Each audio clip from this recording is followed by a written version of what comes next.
As the late 15th century commenced, the world was on the verge of unparalleled transformation. Merely a few decades earlier, the Byzantine Empire had fallen to the Ottoman Empire with the capture of Constantinople in 1453. This event not only reshaped the political arena but also disrupted commerce. While the Ottoman Empire, being Muslim, did not prohibit trade with Christians, Europeans were largely reluctant to engage in commerce with them. The Silk Road, which had served Europe for over 1,500 years, was now inaccessible. For centuries, Europeans had considered traveling west across the Atlantic to reach Asia, but there had been little necessity until now. At this point, the newly unified Kingdom of Spain entered the scene. Prior to 1469, the Iberian Peninsula had been divided between Muslim-controlled territories and Christian-held lands. The Umayyad dynasty had gained control of much of the peninsula in 711, and by the close of the 10th century, most inhabitants in these areas had embraced Islam.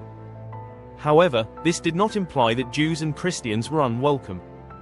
As fellow people of the book, Muslims were obligated to tolerate and even protect them, albeit they had to pay additional taxes.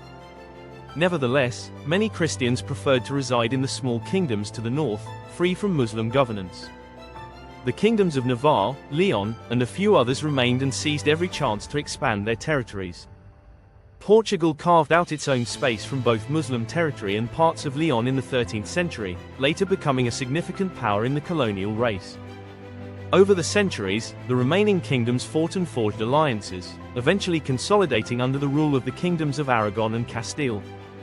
This unification was solidified through the marriage of Isabella of Castile and Ferdinand of Aragon in 1469, giving birth to the Kingdom of Spain. Known as the Catholic monarchs, they conquered lands in the name of God and the Church. As they gained control, they expelled all Muslims and required Jews to either convert or leave. By the time they sponsored Columbus in 1492, they had successfully conquered the last Muslim stronghold on the peninsula, the Emirate of Granada. Spain was now ideally positioned to expand beyond the Iberian Peninsula, and undermining the Ottoman Empire appeared to be a strategic move to establish their own dominance. Christopher Columbus had been seeking support and funding for a westward journey across the Atlantic for years. He first approached Portugal in 1484, but they had focused their efforts on voyages around Africa's southern tip. He also sent his brother, Bartholomew, to England, hoping to gain the backing of Henry VII. However, Bartholomew was captured by pirates en route, and by the time he was freed, Columbus had already secured Spanish backing. Columbus first proposed his plans to the Catholic monarchs in 1486. Though they found his proposal improbable, they were intrigued enough to offer him a stipend and free accommodation across Spain to prevent him from taking his plans elsewhere. Columbus's plan was simple: sail west with the trade winds until reaching Asia. There was no doubt that sailing west across the Atlantic to Asia was feasible since it was widely accepted that the Earth was spherical, knowledge dating back to the 3rd century BCE thanks to the work of Greek philosopher Eratosthenes. The misconception that Columbus set out to prove this is a myth popularized by Washington Irving's biography and is entirely fictional. The true unknown was the distance between Europe's west coast and Asia's east coast. Columbus calculated it to be approximately 4,400 kilometers, 2,800 miles, from the Canary Islands to Japan, while the actual distance is 19,600 kilometers, 12,200 miles. Thus, he underestimated the planet's size by nearly a third. Armed with a lucrative deal from the Spanish crown, Columbus set sail on the 3rd of August 1492. He was granted the title Admiral of the Ocean Sea, along with 10% of all future profits from the venture. He was also preemptively named governor of any lands claimed for Spain.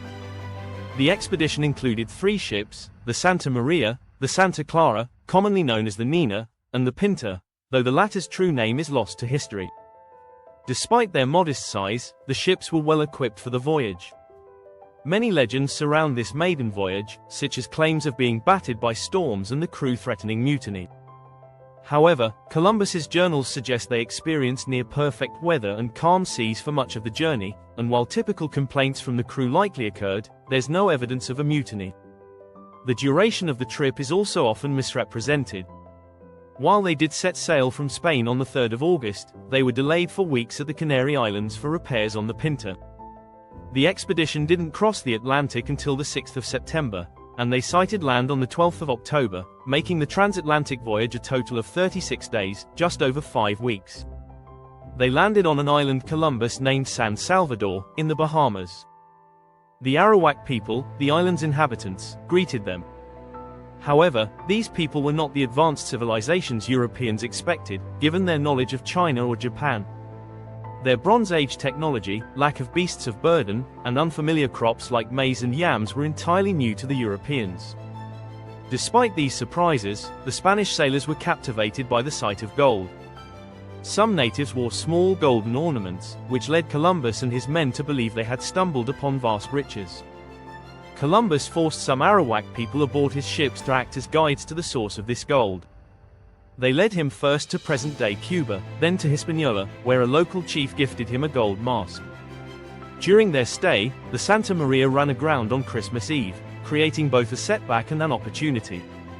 With only 2 ships left, there wasn't enough room for the entire crew to return, so those remaining behind could continue searching for gold and establishing relations with the locals. The ship's timbers were used to construct a small settlement called Navidad, and 39 men made it their temporary home. After securing treasures and enslaving around 20 Arawak people, Columbus set sail back to Spain in January 1493. Though only 7 of the natives survived the journey, they impressed the Catholic monarchs. Whether Columbus realized he hadn't reached Asia remains debated. His first voyage journal suggests he believed they were near China, but by his third voyage, he seemed convinced they had found a mighty continent hitherto unknown. His reports to Ferdinand and Isabella were filled with hyperbole, describing fertile lands, navigable rivers, and abundant gold, and concluding that the indigenous peoples were so naive that he could easily conquer them with just 50 men. His successful return led to a larger second voyage in September 1493, marking the beginning of Spain's expansive empire in the New World.